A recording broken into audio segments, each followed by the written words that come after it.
Snow and ice. I like snow. Nice and fluttery, cool, makes your house look nice, etc. I'm not a fan of ice, okay? So let's differentiate the boys from Buffalo. We don't like ice, but we like snow. So I'll take the snow, but you can keep the ice. And I do want to thank all the folks on our highway crews and our SMECO folks and people who are out there in those ice storms, making sure the roads got cleared, making sure they got salted, taking care of everything, trying to clean things up, which we're going through right now. So kudos to Public Works and all those folks out there taking care of that. I also want to extend the condolences myself to the 3 families who lost valuable members of their family. But as importantly, you'll notice flags today flying at half-mast around the state. And that is to recognize the 500,000 people who have died of the COVID pandemic that is still ongoing. But I want to thank Dr. Brewster and her team for getting us shots, getting them administered, making the process go really smoothly. And that's a great thing because we're doing better than most people in the state. And all I got to do is read the two state newspapers, the Post and the Sun, and recognize that things aren't going real well up the road.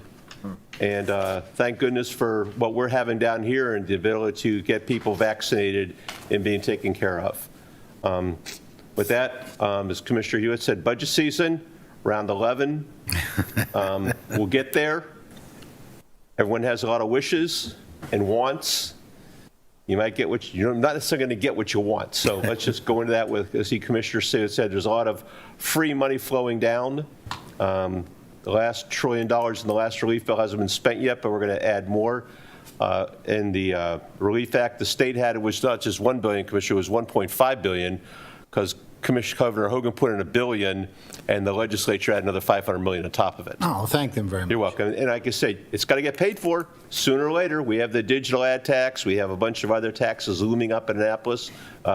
Commissioner, I have the opportunity to listen each week to MACo and hear the tax discussions of where the money's going to come from and how we're going to pay for the $1.5 billion, how we're going to pay for Kerwin, how we're going to pay for whatever the federal government's coming up with. I feel bad for my kids because they're the ones going to get stuck with this debt, not me.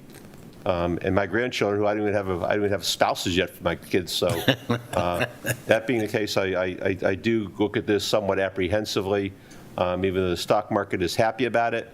The last 2 or 3 days, the technology side has not been happy about it. So we'll just see what happens. So with that, thank you very much, guys.